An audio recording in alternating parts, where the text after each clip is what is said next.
ನಾವು ಪ್ರತಿಯೊಬ್ಬರೂ ಈ ಜಗತ್ತಿನಲ್ಲಿ ಅನಂತವಾದ ಸಾಮರ್ಥ್ಯಗಳೊಂದಿಗೆ ಜನಿಸಿದ್ದೇವೆ. ಆದರೆ ನಾವೇ ರೂಪಿಸಿಕೊಂಡ ಮಿತಿಗಳು ನಮ್ಮ ನಿಜವಾದ ಶಕ್ತಿಯನ್ನು ಬಂಧಿಸಿವೆ. ಆ ಮಿತಿಗಳನ್ನು ಒಡೆದು ಹೊರಬಂದರೆ ನೀವು ನಿಜವಾದ ಲಿಮಿಟ್ಲೆಸ್ ವ್ಯಕ್ತಿಯಾಗಬಹುದು.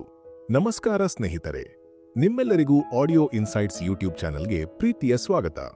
ನೀವು ನಿಮ್ಮ ವೈಯಕ್ತಿಕ ಮತ್ತು ವೃತ್ತಿಪರ ಜೀವನದಲ್ಲಿ ಅತ್ಯಂತ ಉನ್ನತ ಮಟ್ಟದ ಪ್ರಗತಿಯನ್ನು ಸಾಧಿಸಲು ಬಯಸುವ ಒಂದು ಜಿಜ್ಞಾಸು ಮನಸ್ಸಾಗಿದ್ದರೆ ಈ ವಿಡಿಯೋ ನಿಮ್ಮೆಲ್ಲರಿಗೂ ಲೈಫ್ ಚೇಂಜಿಂಗ್ ಆಗಬಹುದು.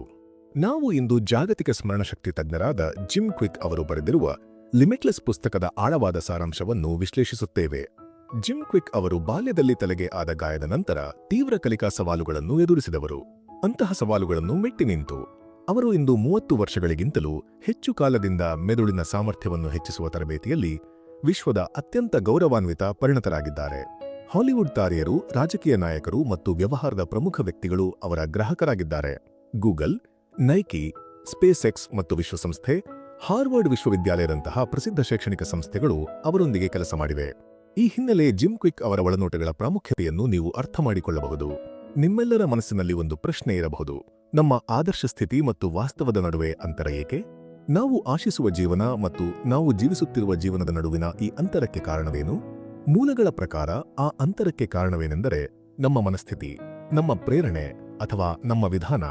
ಈ ಮೂರರಲ್ಲಿ ಯಾವುದೋ ಒಂದರಲ್ಲಿ ಮಿತಿ ಇದೆ ಮತ್ತು ಆ ಮಿತಿಯನ್ನು ನಾವು ಬದಲಾಯಿಸಬೇಕಾಗಿದೆ. ಅನಂತದ 3 ಸೂತ್ರಗಳು, the 3 pillars of limitless. Limitless ಆಗಿ ಬದುಕಲು ಜಿಮ್ ಕ್ವಿಕ್ ಅವರು 3 ಪ್ರಮುಖ ಆಧಾರ ಸ್ತಂಭಗಳನ್ನು ವಿವರಿಸುತ್ತಾರೆ. ಅವುಗಳೆಂದರೆ ಮೈಂಡ್ಸೆಟ್, ಮೋಟಿವೇಶನ್ ಮತ್ತು ಮೆಥಡ್. 1. ಅನಂತ ಮನಸ್ಥಿತಿ, ಲಿಮಿಟ್ಲೆಸ್ ಮೈಂಡ್ಸೆಟ್. ಇದು ನೀವು ನಿಮ್ಮ ಸಾಮರ್ಥ್ಯಗಳ ಬಗ್ಗೆ ಹೊಂದಿರುವ ನಂಬಿಕೆಗಳು ಮತ್ತು ನಿಮ್ಮನ್ನು ನೀವು ಹೇಗೆ ನೋಡುತ್ತೀರಿ ಎಂಬುದನ್ನು ಒಳಗೊಂಡಿದೆ. ಇದುವೇ ನಿಮ್ಮ ಸಾಮರ್ಥ್ಯದ ನಿಜವಾದ ವ್ಯಾಪ್ತಿ ಎಂದು ನೀವು ನಂಬುವ ಸೀಮಿತ ನಂಬಿಕೆಗಳ ವೃತ್ತವನ್ನು ಇದು ಸೂಚಿಸುತ್ತದೆ. 2. ಅನಂತ ಪ್ರೇರಣೆ, ಲಿಮಿಟ್ಲೆಸ್ ಮೋಟಿವೇಶನ್. ಕಾರ್ಯಪ್ರವೃತ್ತರಾಗಲು ನಿಮಗೆ ಆಂತರಿಕ ಶಕ್ತಿ ಅಥವಾ ಇಂಧನ ಲಭ್ಯವಿಲ್ಲದಿದ್ದಾಗ ಈ ಮಿತಿ ಉಂಟಾಗುತ್ತದೆ. ನಿಮ್ಮ ಜೀವನದಲ್ಲಿ ಉದ್ದೇಶಪೂರ್ವಕವಾಗಿ ಮುಂದೆ ಸಾಗಲು ಬೇಕಾದ ಆಂತರಿಕ ಬೆಂಕಿ ಇದಾಗಿದೆ. 3. ಅನಂತ ವಿಧಾನ, ಲಿಮಿಟ್ಲೆಸ್ ಮೆಥಡ್. ನೀವು ಬಳಸುತ್ತಿರುವ ಪ್ರಕ್ರಿಯೆಗಳು ಅಥವಾ ಕ್ರಮಗಳು ಅಪೇಕ್ಷಿತ ಫಲಿತಾಂಶಗಳನ್ನು ನೀಡಲು ಪರಿಣಾಮಕಾರಿಯಾಗಿಲ್ಲದಿರಬಹುದು. ಒಂದು ನಿರ್ದಿಷ್ಟ ಕೆಲಸವನ್ನು ಪೂರ್ಣಗೊಳಿಸಲು ಬೇಕಾದ ಸರಿಯಾದ ಹಾದಿ ಅಥವಾ ಪ್ರಕ್ರಿಯೆಗಳನ್ನು ಇದು ಸೂಚಿಸುತ್ತದೆ. ಈ 3 ಅಂಶಗಳನ್ನು ಸರಿಯಾಗಿ ಅಳವಡಿಸಿಕೊಂಡರೆ ನಿಮ್ಮೆಲ್ಲರಿಗೂ ಯಾವುದೇ ಕ್ಷೇತ್ರದಲ್ಲಿ, ಅದು ಅಕಾಡೆಮಿಕ್ಸ್ ಆಗಿರಬಹುದು, ಆರೋಗ್ಯವಾಗಿರಬಹುದು, ವೃತ್ತಿಜೀವನವಾಗಿರಬಹುದು ಅಥವಾ ವೈಯಕ್ತಿಕ ಬೆಳವಣಿಗೆಯಾಗಿರಬಹುದು, ಅನಂತ ಸಾಮರ್ಥ್ಯವನ್ನು ಸಾಧಿಸುವ ಶಕ್ತಿ ಇರುತ್ತದೆ. ಈಗ ನಾವು ಈ 3 ವಿಷಯಗಳಾದ ಅನಂತ ಮನಸ್ಥಿತಿ, ಅನಂತ ಪ್ರೇರಣೆ ಮತ್ತು ಅನಂತ ವಿಧಾನಗಳನ್ನು ಹೆಚ್ಚು ವಿವರವಾಗಿ ಅರ್ಥಮಾಡಿಕೊಳ್ಳೋಣ. ಭಾಗ 1: ಅನಂತ ಮನಸ್ಥಿತಿ, ಲಿಮಿಟ್ಲೆಸ್ ಮೈಂಡ್ಸೆಟ್. ಮನಸ್ಥಿತಿ ಎಂದರೆ ನಿಮ್ಮ ಮಾನಸಿಕ ವರ್ತನೆ ಅಥವಾ ಆಟಿಟ್ಯೂಡ್. ಇದು ಒಂದು ನಿರ್ದಿಷ್ಟ ಪರಿಸ್ಥಿತಿಗೆ ಒಬ್ಬ ವ್ಯಕ್ತಿ ಹೇಗೆ ಪ್ರತಿಕ್ರಿಯಿಸುತ್ತಾನೆ ಎಂಬುದನ್ನು ನಿರ್ಧರಿಸುತ್ತದೆ. ನಾವು ಕಲಿಯುವ ಮೊದಲು ನಮಗೆ ಮಿತಿಗಳನ್ನು ವಿಧಿಸುವ ನಂಬಿಕೆಗಳನ್ನು ನೋಡಬೇಕು. ಮನಸ್ಥಿತಿಯ ಮಹತ್ವವೇನೆಂದರೆ ನಾವು ಸೀಮಿತಗೊಳಿಸುವ ನಂಬಿಕೆಗಳೊಂದಿಗೆ ಜನಿಸುವುದಿಲ್ಲ. ಬದಲಿಗೆ ನಾವು ಅವುಗಳನ್ನು ನಮ್ಮ ಸುತ್ತಲಿನ ಪರಿಸರ ಮತ್ತು ಸಂಸ್ಕೃತಿಯಿಂದ ಕಲಿಯುತ್ತೇವೆ. ಇದಕ್ಕೆ ಒಂದು ಉದಾಹರಣೆಯನ್ನು ಗಮನಿಸಿ. ಒಂದು ದಪ್ಪ ಹಗ್ಗದಿಂದ ನೆಲಕ್ಕೆ ಕಟ್ಟಿದ ಆನೆಯ ಬಗ್ಗೆ ಯೋಚಿಸಿ. ಆ ಆನೆಯು ಮರಿ ಆಗಿದ್ದಾಗ ಅದು ಆ ಹಗ್ಗದಿಂದ ತಪ್ಪಿಸಿಕೊಳ್ಳಲು ಸಾಕಷ್ಟು ಶಕ್ತಿ ಹೊಂದಿರಲಿಲ್ಲ. ಆದ್ದರಿಂದ ಅದು ಪ್ರಯತ್ನಿಸುವುದನ್ನೇ ನಿಲ್ಲಿಸಿತು. ಆನೆ ಬೆಳೆದಂತೆ ಅದು ಹಗ್ಗವನ್ನು ಮುರಿಯುವ ಶಕ್ತಿಯನ್ನು ಪಡೆಯಿತು. ಆದರೆ ಬಾಲ್ಯದಲ್ಲಿ ಕಲಿತ ಆ ಪಾಠದಿಂದಾಗಿ ಅದು ಕೇವಲ ಒಂದು ಸಣ್ಣ ಹಗ್ಗಕ್ಕೆ ಶಾಶ್ವತವಾಗಿ ಕಟ್ಟಿಹಾಕಲ್ಪಟ್ಟಿದೆ. ನಮ್ಮಲ್ಲಿ ಅನೇಕ ಜನರು ಆನೆಯಂತೆ ವರ್ತಿಸುತ್ತೇವೆ. ನಮ್ಮ ಸೀಮಿತಗೊಳಿಸುವ ನಂಬಿಕೆಗಳಿಗೆ ನಾವೇ ಬಂಧಿಗಳಾಗುತ್ತೇವೆ. ಈ ಸೀಮಿತ ನಂಬಿಕೆಗಳು ಎಲ್ಲಿಂದ ಬರುತ್ತವೆ? ಮೊದಲನೆಯದಾಗಿ, ನಾವು ಜಗತ್ತು ಕಷ್ಟಕರವಾಗಿದೆ ಅಥವಾ ಹಣ ಸೀಮಿತವಾಗಿದೆ ಅಥವಾ ಕಡಿಮೆ ಇದೆ ಎಂಬ ನಂಬಿಕೆಗಳೊಂದಿಗೆ ಹುಟ್ಟಿಲ್ಲ. ಆದರೆ ನಾವು ಕೆಲವು ನಿರ್ದಿಷ್ಟ ಜನರನ್ನು ಗಮನಿಸುತ್ತಾ ಬೆಳೆಯುತ್ತೇವೆ. ನಮ್ಮ ಪೋಷಕರು ನಮ್ಮ ಮೊದಲ ಗುರುಗಳು. ಅವರು ನಮ್ಮ ಒಳ್ಳೆಯದನ್ನೇ ಬಯಸುತ್ತಾರೆ, ಆದರೆ ನಮ್ಮ ಮಿತಿಗೊಳಿಸುವ ನಂಬಿಕೆಗಳು ಹೆಚ್ಚಾಗಿ ಅವರಿಂದಲೇ ಬರುತ್ತವೆ. ಕಾರ್ನೆಗಿ ಮೆಲಾನ್ ವಿಶ್ವವಿದ್ಯಾಲಯದ ಡಾಕ್ಟರ್ ಜೆನಿಫರ್ ನಾವು ನಮ್ಮೊಳಗಿನ ವಿಮರ್ಶಕರನ್ನು ನೋಡಬೇಕು ಎಂದು ಹೇಳುತ್ತಾರೆ. ನಮ್ಮ ಮನಸ್ಸಿನೊಳಗಿನ ಧ್ವನಿಯು ನಮ್ಮನ್ನು ತೀರ್ಮಾನಿಸುತ್ತದೆ, ಅನುಮಾನಿಸುತ್ತದೆ ಮತ್ತು ನಾವು ಸಾಕಷ್ಟು ಉತ್ತಮರಲ್ಲ ಎಂದು ನಿರಂತರವಾಗಿ ಹೇಳುತ್ತಿರುತ್ತದೆ. ಜೆನಿಫರ್ ಅವರ ಪ್ರಕಾರ ಆ ನಕಾರಾತ್ಮಕ ಧ್ವನಿಗಳು ನಮಗೆ ನೇರ ಹಾನಿ ಮಾಡುವುದಿಲ್ಲ, ಆದರೆ ಅವು ನಮ್ಮನ್ನು ತಡೆಯುತ್ತವೆ, ನಮ್ಮನ್ನು ಸೀಮಿತಗೊಳಿಸುತ್ತವೆ ಮತ್ತು ನಾವು ಬಯಸಿದ ಜೀವನವನ್ನು ನಡೆಸಲು ಬಿಡುವುದಿಲ್ಲ. ಆ ಧ್ವನಿಯು ನೀವು ಎಷ್ಟು ನಿಧಾನ, ನಿಮಗೆಂದು ಯಶಸ್ಸು ಸಿಗುವುದಿಲ್ಲ ಎಂದು ಋಣಾತ್ಮಕ ವಿಷಯಗಳನ್ನು ಹೇಳುತ್ತದೆ. ಇವೆಲ್ಲವೂ ನಮ್ಮ ಮಿತಿಗೊಳಿಸುವ ನಂಬಿಕೆಗಳು. ಥರ್ಮೋಮೀಟರ್ ಮತ್ತು ಥರ್ಮೋಸ್ಟಾಟ್ ವ್ಯತ್ಯಾಸ. ಮಿತಿಗೊಳಿಸುವ ನಂಬಿಕೆಗಳು ಮತ್ತು ಅನಂತ ಮನಸ್ಥಿತಿಯ ನಡುವಿನ ವ್ಯತ್ಯಾಸವನ್ನು ಅರ್ಥಮಾಡಿಕೊಳ್ಳಲು ನಾವು ಥರ್ಮಾಮೀಟರ್ ಮತ್ತು ಥರ್ಮೋಸ್ಟಾಟ್ ನಡುವಿನ ವ್ಯತ್ಯಾಸವನ್ನು ಗಮನಿಸಬೇಕು. ಥರ್ಮಾಮೀಟರ್ನ ಕೆಲಸ. ಥರ್ಮಾಮೀಟರ್ನ ಏಕೈಕ ಕೆಲಸವೆಂದರೆ ಪರಿಸರಕ್ಕೆ ಪ್ರತಿಕ್ರಿಯಿಸುವುದು. ಅದು ಕೇವಲ ತಾಪಮಾನವನ್ನು ಪ್ರತಿಬಿಂಬಿಸುತ್ತದೆ. ಜನರು ತಮ್ಮ ನಂಬಿಕೆಗಳಿಗೆ ಪ್ರತಿಕ್ರಿಯಿಸುವ ರೀತಿಯಲ್ಲಿಯೇ ಇದು ಕೆಲಸ ಮಾಡುತ್ತದೆ. ಅವರು ತಮ್ಮ ನಿರ್ಬಂಧಗಳನ್ನು ಓದುತ್ತಾರೆ ಮತ್ತು ತಮ್ಮ ಜೀವನವನ್ನು ಅದರ ಆಧಾರದ ಮೇಲೆ ಸೀಮಿತವಾಗಿ ಬದುಕುತ್ತಾರೆ. ಥರ್ಮೋಸ್ಟಾಟ್ನ ಕೆಲಸ. ಥರ್ಮೋಸ್ಟಾಟ್ ಪರಿಸರವನ್ನು ನಿಯಂತ್ರಿಸುತ್ತದೆ ಮತ್ತು ಪರಿಸರವನ್ನು ತನ್ನ ಆದೇಶಕ್ಕೆ ಪ್ರತಿಕ್ರಿಯಿಸುವಂತೆ ಮಾಡುತ್ತದೆ. ಕೋಣೆಯು ತುಂಬಾ ತಣ್ಣಗಿದೆ ಅಥವಾ ತುಂಬಾ ಬಿಸಿಯಾಗಿದೆ ಎಂದು ಅದು ಅರಿತುಕೊಂಡರೆ ಅದು ಪರಿಸರವನ್ನು ತಾನು ಹೊಂದಿಸಿದ ತಾಪಮಾನಕ್ಕೆ ಸರಿಹೊಂದಿಸುತ್ತದೆ. ಅನಂತ ಮನಸ್ಥಿತಿ ಎಂದರೆ ಥರ್ಮೋಸ್ಟಾಟ್ನಂತೆ ಇರುವುದು. ಮಿತಿಗಳನ್ನು ತಿರಸ್ಕರಿಸಿ ನಿಮ್ಮ ಮನಸ್ಥಿತಿಯೊಂದಿಗೆ ಹೊಂದಿಕೊಳ್ಳುವ ವಾತಾವರಣವನ್ನು ಸೃಷ್ಟಿಸುವುದು ಮುಖ್ಯ. ಸೀಮಿತ ನಂಬಿಕೆಗಳನ್ನು ಕಡಿಮೆ ಮಾಡುವ 3 ಹಂತಗಳು. ಸೀಮಿತಗೊಳಿಸುವ ನಂಬಿಕೆಗಳನ್ನು ಹೇಗೆ ಕಡಿಮೆ ಮಾಡುವುದು ಮತ್ತು ಸೂಪರ್ ಹೀರೋ ಮನಸ್ಥಿತಿಯನ್ನು ಹೇಗೆ ನಿರ್ಮಿಸುವುದು. ಇದಕ್ಕೆ 3 ಹಂತಗಳಿವೆ. 1. ನಿಮ್ಮ ಮಿತಿಗೊಳಿಸುವ ನಂಬಿಕೆಗಳಿಗೆ ಹೆಸರಿಡಿ. Name your limiting beliefs. ನೀವು ನಿಮ್ಮ ಬಗ್ಗೆ ನಕಾರಾತ್ಮಕವಾಗಿ ಮಾತನಾಡಿದಾಗ ಅದನ್ನು ಸೂಕ್ಷ್ಮವಾಗಿ ಆಲಿಸಿ. ನಾನು ಇದನ್ನು ಮಾಡಲು ಸಾಧ್ಯವಿಲ್ಲ ಅಥವಾ ನಾನು ಸ್ಮಾರ್ಟ್ ಅಲ್ಲ ಎಂದು ನೀವು ಹೇಳಿದಾಗ ನೀವು ನಿಮ್ಮ ಜೀವನದ ಬಗ್ಗೆ ಆಲೋಚಿಸುವ ರೀತಿಯನ್ನು ಮಿತಿಗೊಳಿಸುವ ಸಂದೇಶವನ್ನು ನೀವೇ ಕಳುಹಿಸುತ್ತಿದ್ದೀರಿ. ಆ ನಂಬಿಕೆಯನ್ನು ಗುರುತಿಸಿ ಅದಕ್ಕೆ ಹೆಸರಿಡಿ. 2. ಆ ನಂಬಿಕೆಗಳ ವಾಸ್ತವತೆಯನ್ನು ಪ್ರಶ್ನಿಸಿ. Question the beliefs. ಮಿತಿಗೊಳಿಸುವ ನಂಬಿಕೆಗಳ ಕೆಟ್ಟ ಭಾಗವೆಂದರೆ ಅವು ನಿಜವೆಂದು ನಮಗೆ ಅನಿಸುತ್ತದೆ. ನೀವು ನಿಜವಾಗಿಯೂ ಸಾರ್ವಜನಿಕವಾಗಿ ಮಾತನಾಡುವುದರಲ್ಲಿ ಕೆಟ್ಟವರೇ? ನೀವು ನಿಜವಾಗಿಯೂ ಗುಂಪನ್ನು ಮುನ್ನಡೆಸುವುದರಲ್ಲಿ ಕೆಟ್ಟವರೇ? ಈ ನಂಬಿಕೆಗಳಿಗೆ ಒಂದು ಸವಾಲು ನೀಡಿ.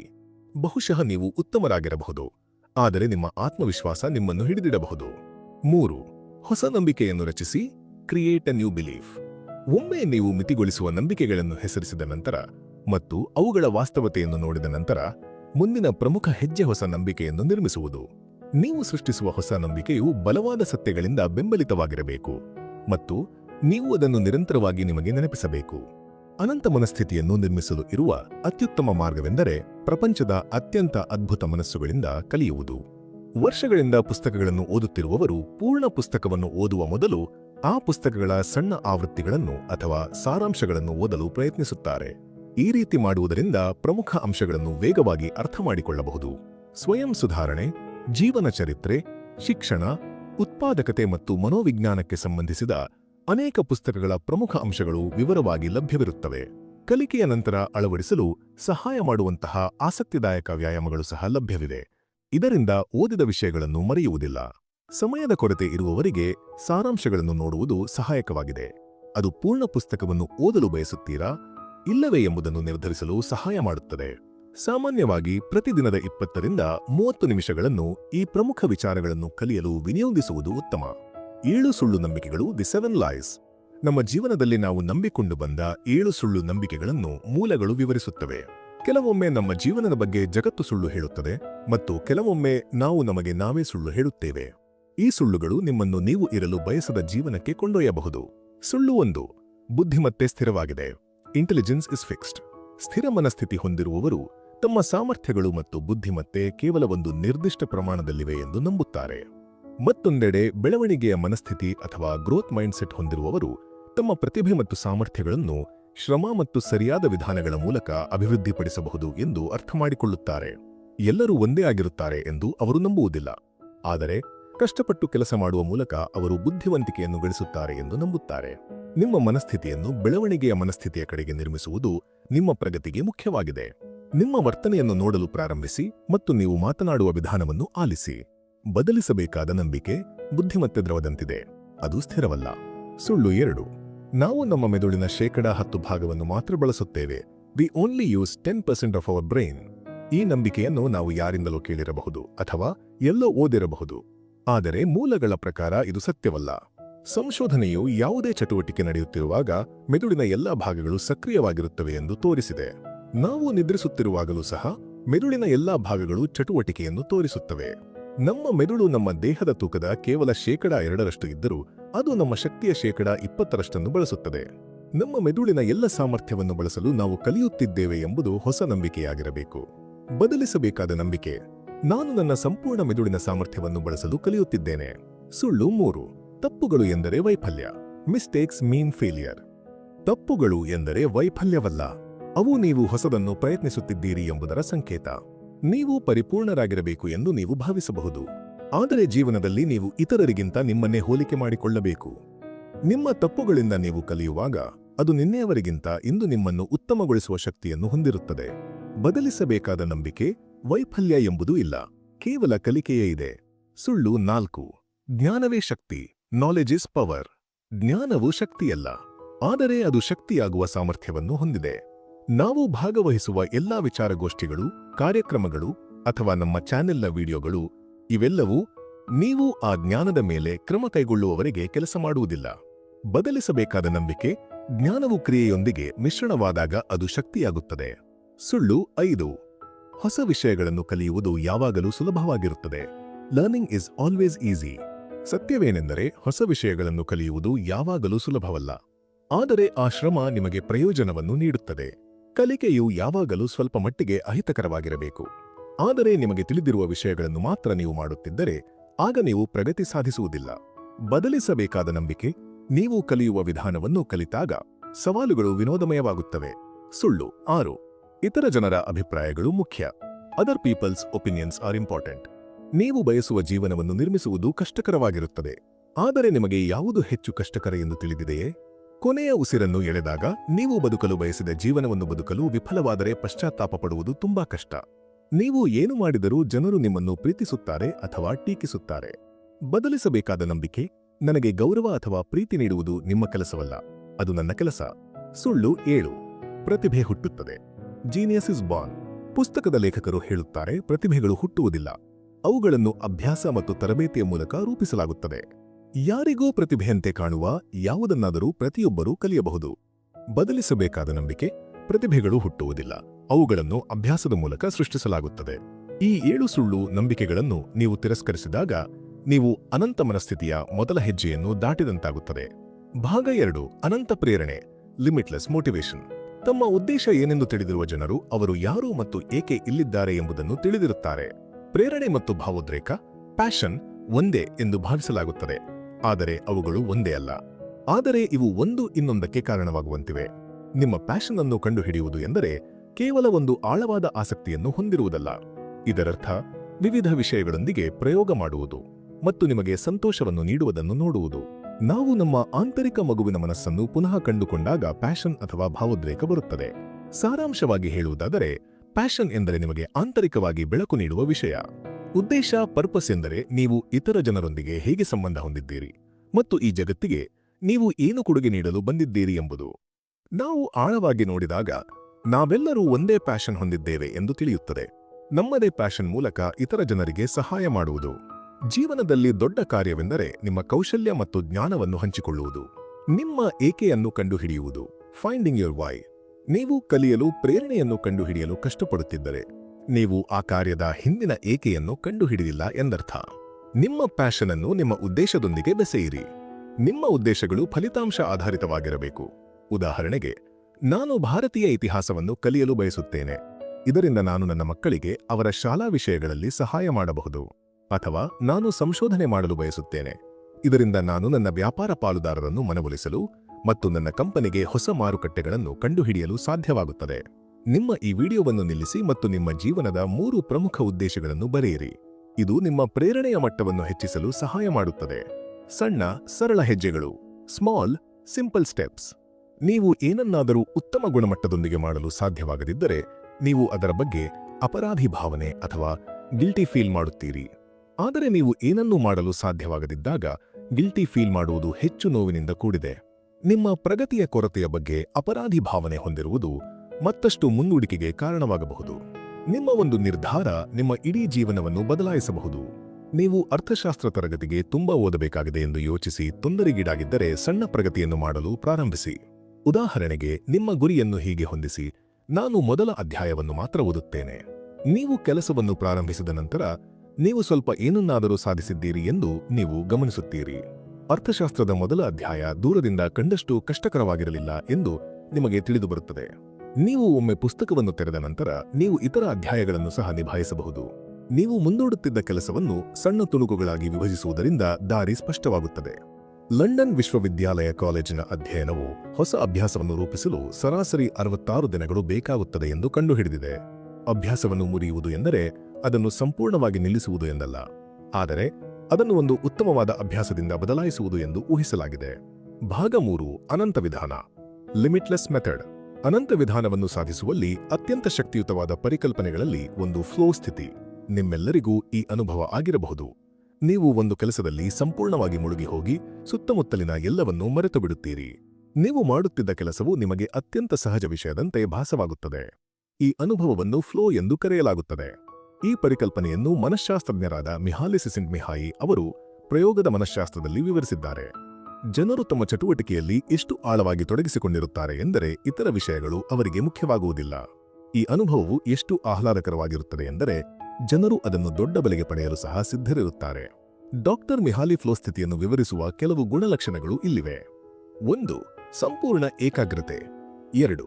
ನಿಮ್ಮ ಗುರಿಯ ಮೇಲೆ ಪೂರ್ಣ ಗಮನ. 3. ಸಮಯದ ಪ್ರಜ್ಞೆ ಬದಲಾಗುವುದು. ಅದು ನಿಧಾನವಾಗಬಹುದು ಅಥವಾ ವೇಗವಾಗಬಹುದು.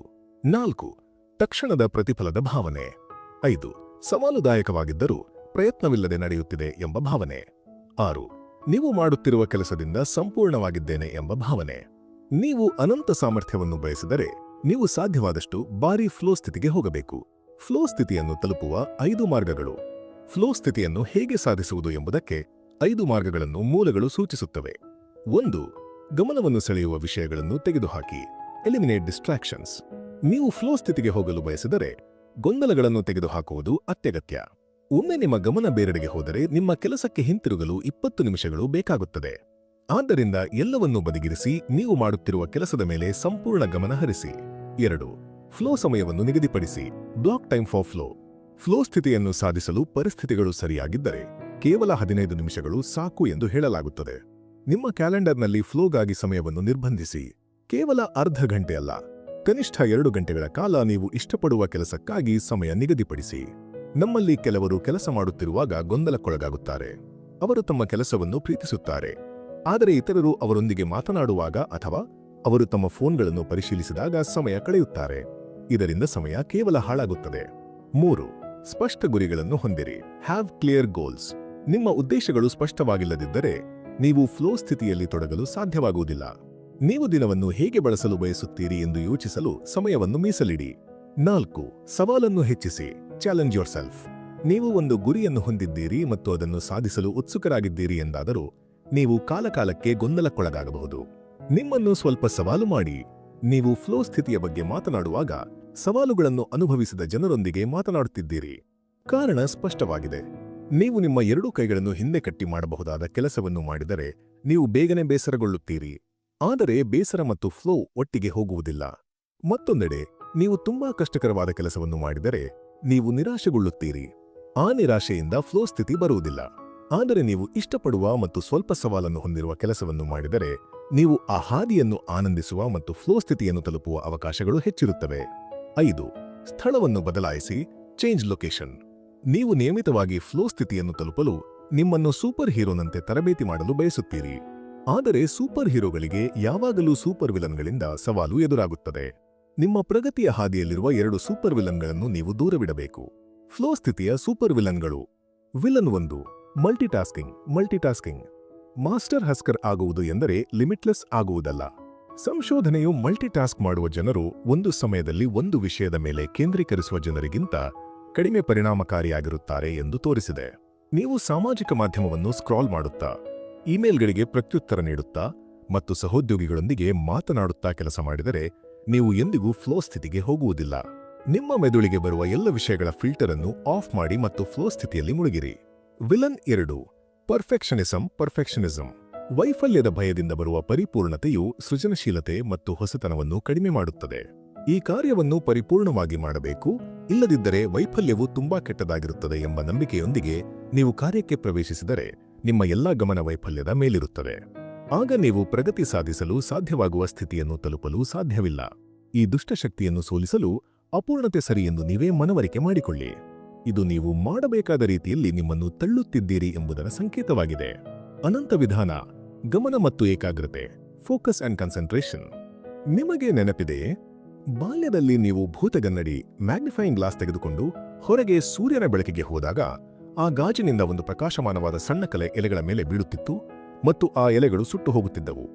ನೀವು ಸೂರ್ಯನ ತೀವ್ರತೆಯನ್ನು ಒಂದು ದೊಡ್ಡ ಪ್ರದೇಶದಿಂದ ಒಂದು ಸಣ್ಣ ಚುಕ್ಕೆಯ ಮೇಲೆ ಕೇಂದ್ರೀಕರಿಸಿದಿರಿ. ಇಲ್ಲಿ ನಾವು ಕೆಲವರು ಇತರರಿಗಿಂತ ಬುದ್ಧಿವಂತರು ಎಂದು ಹೇಳುತ್ತಿಲ್ಲ, ಆದರೆ ಅವರು ಹೆಚ್ಚು ಏಕಾಗ್ರತೆಯನ್ನು ಹೊಂದಿರುತ್ತಾರೆ ಎಂದು ಹೇಳುತ್ತಿದ್ದೇವೆ.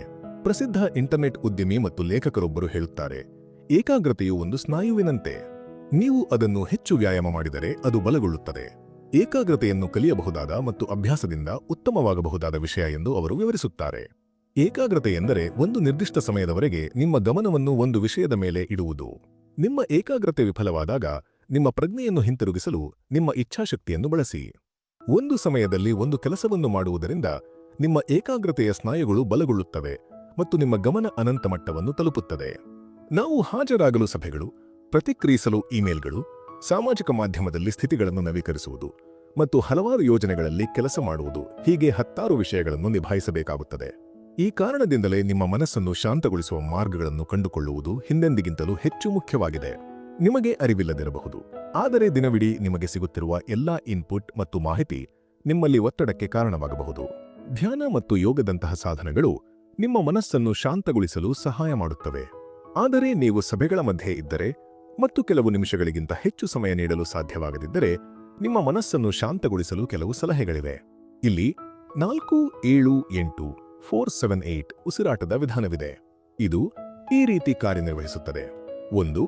ಪೂರ್ಣವಾಗಿ ಉಸಿರನ್ನು ಬಾಯಿ ಮೂಲಕ ಒಂದು ರೀತಿಯ ಶಬ್ದದೊಂದಿಗೆ ಹೊರಹಾಕಿ. 2. ನಿಮ್ಮ ಬಾಯಿಯನ್ನು ಮುಚ್ಚಿ ನಿಮ್ಮ ಮೂಗಿನ ಮೂಲಕ 4ರವರೆಗೆ ಎಣಿಸುತ್ತಾ ನಿಧಾನವಾಗಿ ಉಸಿರನ್ನು ತೆಗೆದುಕೊಳ್ಳಿ. 3. ನಿಮ್ಮ ಉಸಿರನ್ನು 7ರವರೆಗೆ ಎಣಿಸುತ್ತಾ ಹಿಡಿದುಕೊಳ್ಳಿ. 4. 8ರವರೆಗೆ ಎಣಿಸುತ್ತಾ ಒಂದು ಶಬ್ದದೊಂದಿಗೆ ನಿಮ್ಮ ಬಾಯಿಯ ಮೂಲಕ ಸಂಪೂರ್ಣವಾಗಿ ಉಸಿರನ್ನು ಹೊರಹಾಕಿ. ಈ ಸಂಪೂರ್ಣ ಪ್ರಕ್ರಿಯೆಯನ್ನು 4 ಬಾರಿ ಪುನರಾವರ್ತಿಸಿ. ಫೋಕಸ್ ಮಾಡುವ ಸಮಯದಲ್ಲಿ ಗೊಂದಲಗಳನ್ನು ನಿರ್ವಹಿಸುವುದು. ಗೊಂದಲಗಳ ಸಮಯಕ್ಕೆ ನಿಖರವಾದ ಸಮಯವನ್ನು ನಿಗದಿಪಡಿಸುವುದು ಮುಖ್ಯ. ನೀವು ಕೆಲಸ ಮಾಡುವಾಗ ನಿಮ್ಮ ಫೋನ್ ಅನ್ನು ಆಫ್ ಮಾಡುವುದು ಕಷ್ಟವಾಗಬಹುದು, ಆದರೆ ನೀವು ನಿಮ್ಮನ್ನು ಮನವರಿಕೆ ಮಾಡಿಕೊಂಡರೆ ಕೆಲಸದ ಸಮಯದಲ್ಲಿ ಗೊಂದಲಗಳಿಗೆ ಪ್ರತಿಕ್ರಿಯಿಸದಿರುವುದು ಒಂದು ಅಭ್ಯಾಸವಾಗುತ್ತದೆ. ಉತ್ತಮವಾಗಿ ಅಧ್ಯಯನ ಮಾಡುವುದು ಹೇಗೆ? Study how to study better. ನಮ್ಮಲ್ಲಿ ಅನೇಕರು ನಮ್ಮ ಕಲಿಕೆಯ ವ್ಯವಸ್ಥೆಯಲ್ಲಿ ಹಿಂದಿದ್ದಾರೆ, ಏಕೆಂದರೆ ನಾವು ಬಳಸುವ ತಂತ್ರಗಳು ಹಳೆಯದಾಗಿವೆ ಮತ್ತು ಪರಿಣಾಮಕಾರಿಯಾಗಿಲ್ಲ. ಆದ್ದರಿಂದ ನಿಮ್ಮ ಅಧ್ಯಯನವನ್ನು ಹೆಚ್ಚಿಸುವ 4 ಸರಳ ಅಭ್ಯಾಸಗಳನ್ನು ಮೂಲಗಳು ಇಲ್ಲಿ ವಿವರಿಸುತ್ತವೆ. 1. ಸಕ್ರಿಯ ಮರುಸ್ಥಾಪನೆಯನ್ನು ಬಳಸಿ. Employ active recall.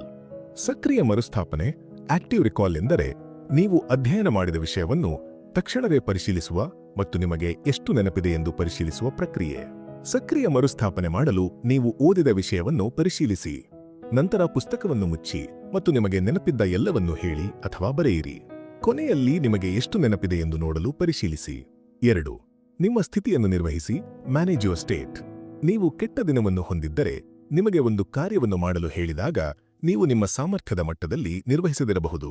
ಮತ್ತೊಂದೆಡೆ ನೀವು ಉತ್ತಮವಾಗಿ ಭಾವಿಸುತ್ತಿದ್ದರೆ ಮತ್ತು ಅದೇ ಕಾರ್ಯವನ್ನು ನೀಡಿದರೆ ನೀವು ಉತ್ತಮ ಫಲಿತಾಂಶಗಳನ್ನು ನೀಡುತ್ತೀರಿ. ನಿಮ್ಮ ಸ್ಥಿತಿ ಎಷ್ಟು ಹೆಚ್ಚು ಸಕಾರಾತ್ಮಕವಾಗಿದೆಯೋ ಅಷ್ಟು ಉತ್ತಮವಾಗಿ ನೀವು ಕಾರ್ಯನಿರ್ವಹಿಸುತ್ತೀರಿ. ಅಧ್ಯಯನದ ವಿಷಯದಲ್ಲಿಯೂ ಇದೇ ನಿಜ. ನಿಮ್ಮ ಭಂಗಿಯು ನಿಮ್ಮ ಮನಸ್ಸಿನ ಸ್ಥಿತಿಯನ್ನು ನಿಯಂತ್ರಿಸುತ್ತದೆ. ನಿಮ್ಮ ಜೀವನವನ್ನು ಬದಲಾಯಿಸುವ ಮಾಹಿತಿಯನ್ನು ಕಲಿಯಲು ಹೊರಟಿದ್ದೀರಿ ಎಂಬಂತೆ ಕುಳಿತುಕೊಳ್ಳಿ. 3. ವಾಸನೆಯ ಪ್ರಜ್ಞೆಯನ್ನು ಬಳಸಿ. Use your sense of smell. ನಮ್ಮ ವಾಸನೆಯ ಬುರುಡೆ ಆಲ್ಫ್ಯಾಕ್ಟರಿ ಬಲ್ಬ್ ನಮ್ಮ ಮೆದುಳಿನ 2 ಪ್ರದೇಶಗಳೊಂದಿಗೆ ನೇರ ಸಂಪರ್ಕ ಹೊಂದಿದೆ. ಅವು ಭಾವನೆಗಳು ಮತ್ತು ನೆನಪಿನೊಂದಿಗೆ ಸಂಬಂಧ ಹೊಂದಿವೆ. ಇದು ವಾಸನೆಯು ಪ್ರಬಲವಾದ ನೆನಪಿನ ಸಾಧನವಾಗಿದೆ ಎಂದು ತೋರಿಸುತ್ತದೆ. ದೊಡ್ಡ ಪರೀಕ್ಷೆಗೆ ಅಧ್ಯಯನ ಮಾಡುವಾಗ ನಿಮ್ಮ ಅಂಗೈ ಮೇಲೆ ಒಂದು ನಿರ್ದಿಷ್ಟ ಎಣ್ಣೆಯನ್ನು ಹಚ್ಚಿಕೊಳ್ಳಿ. ಪರೀಕ್ಷೆಯನ್ನು ತೆಗೆದುಕೊಳ್ಳುವಾಗ ಅದೇ ಕೆಲಸವನ್ನು ಮಾಡಿ. ದೊಡ್ಡ ಸಭೆ ಅಥವಾ ಯಾವುದೇ ಪ್ರಮುಖ ಸಿದ್ಧತೆಯ ಸಮಯದಲ್ಲಿಯೂ ನೀವು ಇದೇ ರೀತಿ ಮಾಡಬಹುದು. 4. ಇಡೀ ಮೆದುಳಿನಿಂದ ಆಲಿಸಿ. Listen with the whole brain. ನಾವು ಸರಿಯಾಗಿ ಕಲಿಯದಿರಲು ಒಂದು ದೊಡ್ಡ ಕಾರಣವೆಂದರೆ ನಾವು ಈ ಅಭ್ಯಾಸದಲ್ಲಿ ನಮ್ಮ ಸಂಪೂರ್ಣ ಶಕ್ತಿಯನ್ನು ಬಳಸುವುದಿಲ್ಲ. ಕಾರ್ನೆಗೀ ಮೆಲಾನ್ ವಿಶ್ವವಿದ್ಯಾಲಯದ ಅಧ್ಯಯನವು ನಮ್ಮ ಮೆದುಳು ನಿಮಿಷಕ್ಕೆ ಸುಮಾರು 400 ಪದಗಳನ್ನು ಬಳಸುವ ಸಾಮರ್ಥ್ಯವನ್ನು ಹೊಂದಿದೆ ಎಂದು ಕಂಡುಹಿಡಿದಿದೆ. ಆದರೆ ಒಬ್ಬ ಸಾಮಾನ್ಯ ಸ್ಪೀಕರ್ ನಿಮಿಷಕ್ಕೆ ಸುಮಾರು 125 ಪದಗಳನ್ನು ಮಾತನಾಡುತ್ತಾನೆ. ಇದರರ್ಥ ನೀವು ಯಾರಿಗಾದರೂ ಆಲಿಸುತ್ತಿರುವಾಗ ನಿಮ್ಮ ಮೆದುಳಿನ ಮುಕ್ಕಾಲು ಭಾಗವು ಬೇರೆ ಯಾವುದೋ ಕೆಲಸವನ್ನು ಮಾಡುತ್ತಿದೆ. ಈ ಸಮಸ್ಯೆಯನ್ನು ಸರಿಪಡಿಸಲು ನಿಮ್ಮ ಮನಸ್ಸಿನಿಂದ ಆಲಿಸಲು ಸಹಾಯ ಮಾಡುವ ಒಂದು ತಂತ್ರ ಇಲ್ಲಿದೆ. ಇದನ್ನು HEAR ಎಂದು ನೆನಪಿಡಿ. ಎಚ್ ನಿಲ್ಲಿಸಿ, ಹಾಲ್ಟ್. ಯಾರಾದರೂ ಮಾತನಾಡುತ್ತಿರುವುದನ್ನು ನೀವು ಕೇಳಿದಾಗ ಹಿನ್ನೆಲೆಯಲ್ಲಿ ಏನಾದರೂ ನಡೆಯುತ್ತಿರುತ್ತದೆ. ಕೋಣೆಯಲ್ಲಿ ಸಂಗೀತ ಇರಬಹುದು ಅಥವಾ ಟಿವಿ ಚಾಲನೆಯಲ್ಲಿರಬಹುದು. ಈ ವಿಷಯಗಳನ್ನು ತೆಗೆದುಹಾಕಲು ಎಲ್ಲವನ್ನೂ ಮಾಡಿ ಮತ್ತು ನೀವು ಮಾತನಾಡುತ್ತಿರುವವರೊಂದಿಗೆ ಸಂಪೂರ್ಣವಾಗಿ ಪ್ರಸ್ತುತರಾಗಿ. ನೆನಪಿಡಿ, ಆಲಿಸುವುದು ಎಂದರೆ ಕೇವಲ ಸ್ಪೀಕರ್ನ ಮಾತುಗಳನ್ನು ಕೇಳುವುದು ಎಂದಲ್ಲ, ಆದರೆ ಸಂವಹನ, ದೇಹ ಭಾಷೆ ಮತ್ತು ಮುಖದ ಅಭಿವ್ಯಕ್ತಿಗಳನ್ನು ಸಹ ಆಲಿಸುವುದು. ನೀವು ಹಿನ್ನೆಲೆಯಿಂದ ಎಲ್ಲವನ್ನೂ ತೆಗೆದುಹಾಕಿದಾಗ ಮಾತ್ರ ನೀವು ಇವೆಲ್ಲವನ್ನು ಗಮನಿಸಬಹುದು. ಈ ಅನುಭೂತಿ, ಎಂಪಥೈಸ್. ನೀವು ನಿಮ್ಮನ್ನು ಸ್ಪೀಕರ್ನ ಸ್ಥಾನದಲ್ಲಿ ಇರಿಸಿಕೊಂಡರೆ ನೀವು ಆಲಿಸುವ ಅನುಭವದಿಂದ ಹೆಚ್ಚು ಕಲಿಯಬಹುದು. ನಿರೀಕ್ಷಿಸಿ, ಆಂಟಿಸಿಪೇಟ್. ಕಲಿಕೆಯು ನಡೆಯುತ್ತಿರುವಾಗ ನಿರೀಕ್ಷೆಯ ತರಂಗದ ಮೇಲೆ ಇರಿ. ನೀವು ಸ್ಪೀಕರ್ನಿಂದ ಕಲಿಯುವ ವಿಷಯಗಳು ನಿಮ್ಮ ದೀರ್ಘಕಾಲೀನ ನೆನಪಾಗಿ ಪರಿಣಮಿಸುತ್ತದೆ ಎಂಬುದನ್ನು ನೆನಪಿಡಿ. ವಿಮರ್ಶಿಸಿ, ರಿವ್ಯೂ, ರೀಕ್ಯಾಪ್. ನಿಮಗೆ ಸ್ಪೀಕರ್ನೊಂದಿಗೆ ನೇರವಾಗಿ ಮಾತನಾಡಲು ಅವಕಾಶ ಸಿಕ್ಕರೆ ಆ ಅವಕಾಶವನ್ನು ಬಳಸಿಕೊಳ್ಳಿ. ಅವರಿಗೆ ಪ್ರಶ್ನೆಗಳನ್ನು ಕೇಳಿ, ಪ್ರಮುಖ ಅಂಶಗಳನ್ನು ಪುನರಾವರ್ತಿಸಲು ಕೇಳಿ ಮತ್ತು ನಂತರ ನಿಮ್ಮ ಮನಸ್ಸಿನಲ್ಲಿ ಪುನರಾವರ್ತಿಸಿ. ನೀವು ಆ ವಿಷಯವನ್ನು ಬೇರೆಯವರಿಗೆ ವಿವರಿಸುತ್ತಿದ್ದೀರಿ ಎಂದು ನಿಮ್ಮ ಮನಸ್ಸಿನಲ್ಲಿ ಊಹಿಸಿ. ಇದು ಕಲಿಕೆಯನ್ನು ಬಲಪಡಿಸುತ್ತದೆ. ಆತ್ಮೀಯ ಸ್ನೇಹಿತರೆ, ನಿಮಗೆ ಈ ವಿವರವಾದ ವಿಶ್ಲೇಷಣೆ ಇಷ್ಟವಾಗಿದೆ ಎಂದು ನಾವು ಭಾವಿಸುತ್ತೇವೆ. ಜಿಮ್ ಕ್ವಿಕ್ ಅವರ ಲಿಮಿಟ್ಲೆಸ್ ಪುಸ್ತಕದಲ್ಲಿರುವ ಎಲ್ಲ ಪಾಠಗಳನ್ನು ನಿಮ್ಮ ಜೀವನದಲ್ಲಿ ಅಳವಡಿಸಿಕೊಂಡು ನಿಮ್ಮ ಜೀವನವನ್ನು ಇನ್ನಷ್ಟು ಉತ್ತಮ ರೀತಿಯಲ್ಲಿ ಬದುಕಲು ನೀವು ಸಾಧ್ಯವಾಗುತ್ತದೆ ಎಂದು ನಾವು ನಂಬುತ್ತೇವೆ. ಈ ಜ್ಞಾನವನ್ನು ಅನ್ವೇಷಿಸಲು ನೀವು ಈ ಪುಸ್ತಕವನ್ನು ಇನ್ನಷ್ಟು ವಿವರವಾಗಿ ಓದಬಹುದು. ಜ್ಞಾನವು ಶಕ್ತಿಯಾಗಲು ಅದನ್ನು ಕ್ರಿಯೆಯೊಂದಿಗೆ ಬೆಸೆಯಬೇಕು. ನೀವು ಇಂದು ಕಲಿತ ಸೂತ್ರಗಳನ್ನು ನಿಮ್ಮ ಮನಸ್ಥಿತಿ, ಪ್ರೇರಣೆ ಮತ್ತು ವಿಧಾನಗಳಲ್ಲಿ ಅಳವಡಿಸಿಕೊಳ್ಳುವ ಮೂಲಕ ನಿಮ್ಮನ್ನು ನೀವು ಅನಂತ ಸಾಮರ್ಥ್ಯದ ವ್ಯಕ್ತಿಯಾಗಿ ಪರಿವರ್ತಿಸಿ. ಈ ವಿಡಿಯೋ ನಿಮಗೆ ಸಹಾಯ ಮಾಡಿದೆ ಎಂದು ಅನಿಸಿದರೆ ದಯವಿಟ್ಟು ವಿಡಿಯೋವನ್ನು ಲೈಕ್ ಮಾಡಿ ಮತ್ತು ಕಾಮೆಂಟ್ ವಿಭಾಗದಲ್ಲಿ ನಿಮ್ಮ ಅನಿಸಿಕೆಗಳನ್ನು ತಿಳಿಸಿ. ನಿಮ್ಮೆಲ್ಲರ ಪ್ರತಿಕ್ರಿಯೆ ನಮ್ಮ ಪ್ರೇರಣೆಯನ್ನು ಹೆಚ್ಚಿಸುತ್ತದೆ. ಈ ಜ್ಞಾನ ಇತರರಿಗೂ ಸಹಾಯ ಮಾಡಬಹುದು ಎಂದು ನಿಮಗೆ ಅನಿಸಿದರೆ ಅವರೊಂದಿಗೆ ಇದನ್ನು ಹಂಚಿಕೊಳ್ಳಿ. ನಿಮ್ಮ ಜೀವನದ ಎಲ್ಲಾ ಹಾದಿಯಲ್ಲಿ ಯಶಸ್ಸು ನಿಮ್ಮದಾಗಲಿ. ಶೀಘ್ರದಲ್ಲೇ ಮತ್ತೊಂದು ಉತ್ತಮವಾದ ಜ್ಞಾನಪೂರ್ಣ ವಿಡಿಯೋದೊಂದಿಗೆ ನಿಮ್ಮನ್ನು ಭೇಟಿಯಾಗುತ್ತೇವೆ. ನಿಮ್ಮ ಅಮೂಲ್ಯ ಸಮಯಕ್ಕಾಗಿ ಧನ್ಯವಾದಗಳು. ಜ್ಞಾನವು ಕೇವಲ ಬಾಗಿಲು, ಕ್ರಿಯೆಯೇ ಆ ಬಾಗಿಲನ್ನು ತೆರೆಯುವ ಕೀಲಿ.